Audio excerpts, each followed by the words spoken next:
I'm Chris Avena from American Outdoor News for another episode. And if you have not subscribed, hit that subscribe button now. Today, we're here with Al Perkinson of Bajio Sunglasses. Al, thanks for taking the time to speak to us today. Thanks for having me, Chris. Really appreciate it. Well, it is that time of year. Summer's coming, and everybody's styling new shades. Right. I'm back up for the summer for sure. It's a busy time of the year for us. And, I think a lot of people are looking at their tackle box and, looking at their closet and saying they got all my gear for the season. And so we get a lot of orders of people trying to restock, which is great. So was fishing behind the premise of starting Bajio? Yeah, for sure. Our glasses, I would say, are more of a tool than a fashion statement. Although, a lot of things that used to be tools are now fashion statements. It's cool to be kind of an outdoors fishing person or hunter. But yeah, my wife and I love fishing and love fly fishing in places like the Bahamas and a lot of flats fishing for tarpon and permit and bonefish and barracudas and all that stuff. It's you find a place that just feels like home to you, Yeah. and you just want to keep coming back wherever that might be. And that was sort of our zone, our place, and so we wanted to build glasses that made it easier to see fish and made those beautiful colors look even more beautiful. And we named it after, that's what we named it after. We named it after the shallows. It's a Mexican word, Bajio, that means the shallows. And so we named it after the places in the world we love the most and love to fish the most. Nice. So they're polarized, they're geared towards the outdoors. What a great product, especially, we are an outdoor magazine and American Outdoor News is sponsoring 2 fishing trips this summer. So Nice. would be a great addition at Montauk Point, probably the most premier fishing spot on the East Coast. Yeah, I think it's all about the lens. And I remember being down in the Keys one time, and I don't know, usually don't do like the tourist thing, but we were on some like snorkeling boat, and I was looking around at all the people sitting on the snorkeling boat, and a lot of them didn't even have sunglasses on, and then a lot of them had really cheap sunglasses. And I knew looking at the water that we were seeing, the coral reefs underneath the water and all the different colors, it was just spectacular. And then we'd take our glasses off and all you could see was the reflection on top of the water. I'm like, wow, that's what these people are seeing. They're not even seeing how incredible everything really is because they don't have the right sunglasses on, and we really see that in a lot of places all over the world. Like we'll go to some remote town in Mexico and go out fishing with the locals, and they live there and they don't have really nice sunglasses, and so we'll let them try our glasses on, and some of them start crying. They're like, "Oh my God, I had no idea I lived in such a beautiful place," Things they were missing. Things they were missing. Yeah, for sure. Well, I've been to the Keys. I love the Keys, but I've never been fishing in the Keys. Oh, well, we need to get you down there, man. It'll change your life. Are you located close to the Keys? We're in Florida in a little town called New Smyrna Beach, just south of Daytona. Okay. And so it's a few hours from the Keys, but we drive down there, for tournaments and, just vacation and stuff like that. And then, Florida is just, I'd say, the fishing capital of the country, the state, because we're surrounded, 3 sides by Yeah. water. And everything is here. So even in New Smyrna Beach, where we are, we have flats fishing on the Mosquito Lagoon, and then we have offshore fishing, surf fishing, everything. So all right here. Well, one of the things that I do like about your brand is that they are completely made in the USA. They are. We have to import parts from around the world because unfortunately the best parts are no longer made here in the United States, and My dream would be, wow, if we could make every single part in the United States, wouldn't that be cool? Uh, but we do assemble everything. We cut the lenses. They come in just like a round puck. And so we carve the lenses, put them into the frames, do all the quality control, ship them from here. If you ever have any trouble, we'll repair them here. So yeah, we do all of that right here in New Smyrna. And I don't know, I just like it. I like being able to make our own stuff instead of just importing it, from somewhere else. It just Yeah, a lot of them are made overseas. It's good to know that these are right here in our own backyard. What inspired you to start your own brand? It's a pretty competitive industry. it is, I think honestly I worked at Costa Sunglasses Oh, for sure. for many years, 15 years, and I was I was in charge of all the brand and e-commerce and a bunch of stuff. And we took that brand from a $6 or $7 million brand local in Florida to a $165 million brand, and then it was bought by Luxottica, which is an Essilor. Essilor is French, Luxottica is Italian, and they came and just shut the whole thing down in one day, fired 300 people. I had Wow. I had left before that because I could sort of see the writing on the wall, um, and knew that things were changed. I didn't want to be part of the big corporation anymore. So I, Marguerite and I left and went out to Montana and stayed out there for a couple of years and worked for Sims, which is a fishing company out there, and did that for a couple of years. Then it was bought by a private equity firm as well. And they didn't really want to do the cause-based kind of stuff. Like we really like to help the environment with our company. Yeah. So once the money guys get hold of something, they don't really care about that. They'll pay it lip service, but they don't really care. So we left, and it was 35 below zero out there in the wintertime. It was really cold. So we came back to the East Coast and to Charleston. Kind of the same thing happened. I worked for Hook for a year, and that was a private equity deal. That didn't work out. So we were sitting there in Charleston, and I'm like, babe, I think if we want to do the kind of company we want to do, we got to start our own company. We can't be working for these other people who don't have the same vision that we do. So basically, I would say I was unemployable, and so I had no choice but to start my own company. So that's basically what we did. And she was like, "Well, we don't have any money. Like, how are you going to fund this thing?" I said, "Well, I think we have to go out and raise money." And she goes, "Well, you don't know how to do that." So, long story short, we figured it all out, went out and raised some money, and it was right in the middle of COVID, so that created some complications. But Yeah. we eventually got it off the ground, and I've been enjoying the success. It's running a small business is really hard, especially when the economy's not cooperating and COVID's not cooperating and all that kind of stuff. But it's a battle every day. But we fought through it, and we'll be profitable this year. And uh, I like to think we're making the big guys' life kind of difficult. We're sort of kicking their butt right now, which is pretty fun. It's gratifying to own your own business, but at the same time, it's a pain in the ass, man. It is. It is. You are right. I had an argument this morning about getting a raise. I'm screaming at my boss I needed a raise, and my reflection in the mirror just kind of laughed at me. Well, I've had that same conversation many times. That's great. So, what type of fishing do you prefer? Do you prefer um, deep sea saltwater fishing or uh, lake and stream like up in Montana? Montana's spectacular in the summertime, but in the wintertime you don't want to be there. No, you don't. We love it all. Definitely the saltwater flats fishing is our favorite.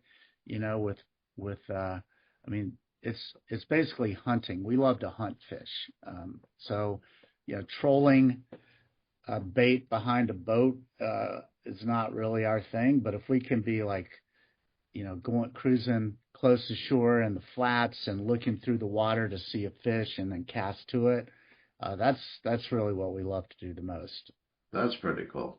Yeah. So yeah, we just like to hunt and be on the move all the time and have to just think through the environment and like where are the fish going to be at this time of day with this tide, you know, all the factors that go into play to help where that fish is going to be are super. It makes it interesting. That's what we love to do. So your glasses are obviously more functional than most, not just fashionable. As I'm a huge sunglass collector. Depends on my mood for the day. But starting your own company in a competitive industry like this, what kind of obstacles, aside from financial, did you have to overcome to get started? Well, you have to, I guess the way I think about it is the first thing you have to do in terms of overcoming an obstacle is convince yourself that it's something that you want to do, that you can do, Mm-hmm. and that you're gonna do. So, I found over the years I thought about it a lot, and I know other people who have talked about it, thought about it, but to actually take the step to do it, you got to convince yourself. Then you have to convince your wife that it's going to be okay. Luckily, in my case, we're partners in this thing, so she has a lot of talent to bring to it as well. And then you've got to convince some other people to join the team, and then you've got to convince investors to write you a check, give you money, and money that they've worked hard for. Sure. And then you've got to convince retailers to put your product in their stores. And then kind of the last step is you got to convince consumers to actually buy it, because you've gone through that whole process, convinced all those people, you put it out there and nobody buys it, then it's all for nothing, right? Yeah. So, Yeah.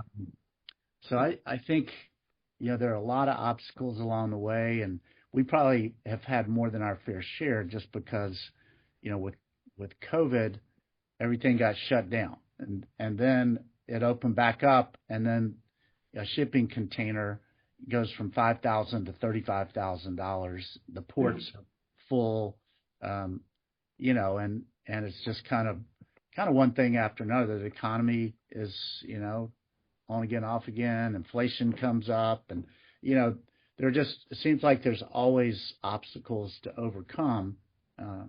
But after a while, you just are like, okay, what you got for me next? And we're gonna have the bring it tariffs on. have the tariffs hurt you at all? Yeah, now we got tariffs that we're dealing with. Not as much as some, because we do so much of the work here in the United States, and we don't really deal with China very much. But we get parts from, basically every continent. We get some from Africa, of all places. We get some from Italy. We get some from Taiwan. And so all of those companies, they've got 10% tariffs on them. And so, yeah, I mean, that our cost goes up 10%. That's a lot of money. Yeah. Well, it looks like that might be coming to some sort of resolution for good, bad, or indifferent. It looks like it'll be resolved. I hope so. The biggest thing is just not knowing. And the amount of time that we have spent, going up and down and running all the scenarios and the numbers and trying to figure out, talking to all the factories that we work with and trying to figure out, like, can they help share the pain? Can we come up with creative solutions, blah, blah, blah. It has just taken a lot of time, a lot of energy. If we knew, if the government just said, look, we're going to implement this tax in 12 months. So you've got 12 months to get ready for it. No problem. We can handle that. But, one day it's on, one day it's off, all that kind of chaos. I think it makes it hard. And especially for small businesses, I've talked to a lot of other small business owners, and, we don't have the leverage like Apple Computer does to go to Washington and like, look, we need to pass on this because we're too big and important. And then they get a concession. Well, there's nobody advocating for the small guy. There's nobody advocating for us up there. We have trade associations and stuff, but really we're kind of on our own. So yeah, the uncertainty more than anything, I think, is what gets us. Well, I think most of the outdoor industry is in a similar situation. Camo clothing and whatnot's made in China or Vietnam, and you get rangefinders from China and glass from Japan or Germany. So I think overall it's affected the industry. Yeah. But hopefully that'll be changing soon. Yeah. Keep our fingers crossed and go from there. That's all we can do. We just take it as it comes, right? And Exactly. Yeah. So what sets Bajio apart from your competitors? I think there's a couple of things. You'd mentioned earlier that people like to know the company behind the product that they're buying. And I think when they lift up the curtain and look at us, they see that we're independent. We own it ourselves. We're not owned by some big company. And so we can make our own decisions. And sometimes that means talking to a customer for an hour on the phone, as opposed to having to get off because, the clock is ticking and it's not profitable to do that. Sometimes it means, hey, a product isn't perfect. We're going to send it back to the drawing board before we launch it, even though, there's a lot of pressure to launch it. So we can make our own decisions, being independent, and we think that makes a difference. Being a U.S.-based company and having our own manufacturing right here in Florida, that makes us different. We can be very flexible, and we can make stuff to order. So we can build to order a product if the store doesn't have it or we don't have it on our website. We can build it to order in 24 to 48 hours, and we'll ship it usually within 48 hours. Can you make prescription glasses? We can. That takes a little bit longer. That's more like a week to 2 weeks for prescription. We also have readers that have a little sunglass reader in the bottom for tying knots and stuff like that. But no, I think who we are as a company is a differentiator, and then our lenses, I would say, from a product standpoint, are the biggest differentiator. Our lens technology is really special, and the visual experience that you have. The way that we sell our glasses, if you're a retailer, he just says, here, take these Kosas, take these Smith, take these Maui's, take the Bajio, walk outside, put them on, come back and tell me which ones you like the best. Almost every time they come back, wow, these things are incredible, Bajio, and that's how they sell them. So we take out all the blue light, all the yellow light, and it makes everything super crisp and clear. Yeah. And then we have a lot of layers in there that are built for very specific conditions. So we have lenses that are for low light, like cloudy days or early morning, dusk situations. And then we have stuff for really bright sun for offshore, really bright sun for inshore, lakes and rivers. So each lens is crafted for that specific purpose. And, that makes us different as well. So what inspires your designs? And they're really nice looking glasses. What inspires that? It's sort of a group effort. We have a guy who is, heads up our product design. Denny is his name. And, we've worked with Denny for years, and he's he's just a super talented guy and has a couple of guys on his team. So they have ideas, they look at, hey, what's trending? How can we do a different take on it? Uh, you know, they just get inspired by looking at other brands, by looking at magazines, by, just envisioning what they like or want to build. And then Marguerite and I will do the same thing on our end. And we also want to fill out, we have sort of a grid, and you fill out, you want the sizes that'll fit everybody. So we have extra large, large, medium, small. Then you want male and female. You want more conservative versus more, less conservative. And so you take all those factors into play, and then, come up with ideas. They sketch them up by hand and like, what do you think of this? What do you think of that? And then once we sort of agree on direction for the styles, then they'll go into the computer and a CAD, and they'll do all these incredibly detailed 3D drawings of everything. Then we'll print out, like on a 3D printer, an actual pair of sunglasses based on that drawing. Then we'll all get try them on and see how we like them and how they fit, make adjustments to the drawings. Then we build molds, and then we start making it. So it's just from something a gleam in your eye to a sketch all the way to finished product. We handle all that. 3D printing. Amazing, isn't it? It is. It really makes your life easy. Yeah, one day they'll make it so you can just print it out and wear it, It'll be Well, I hope not anytime soon, because that'll put you out of business. it will. Well, you evolve, but no, it's really neat. I've got next year's 3D printed designs sitting here on my desk, and it's really helpful. People who come in can try them on, see if they like them before we've ever, actually made anything. So it's pretty cool. Well, I see you have some garments behind you. You're branching out into shirts and hoodies and things of that nature as well? I think we probably will. Right now we're doing hats, and okay.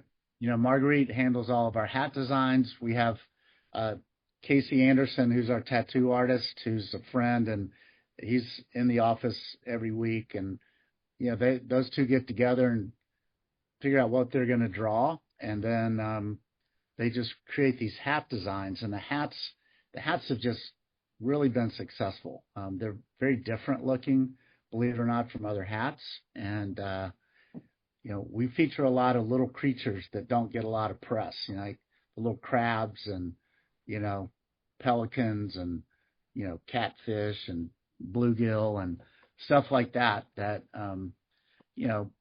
don't get a lot of airtime. And I think people love it.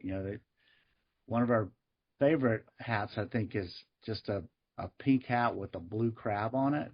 And people just love it, So our hats have been real successful, and we'll likely build an apparel line around the hat concept for sure. You should put together a hat with a plate of stone crabs on it. There you go. Hey, all ideas are welcome for sure. I'll send some your way. All right. Well, I definitely appreciate you taking the time to speak to us today. Where can we find you sunglasses? Well, I would go to our website, bajiosunglasses.com, and there you can buy the glasses right there, or you could find a retailer close by, and we've got over 1,000 retailers nationwide right now, and so you can go and buy them there. So we're pretty well distributed at this point, and yeah, we're also in 26 different countries, and so the word's getting out, spreading far and wide. It's awesome. You've grown pretty quickly. Yeah. All right, so go to bajiosunglasses.com, check out the brand, and don't forget to subscribe to the podcast, and we'll see you again next week. All right, thanks, Chris. My pleasure.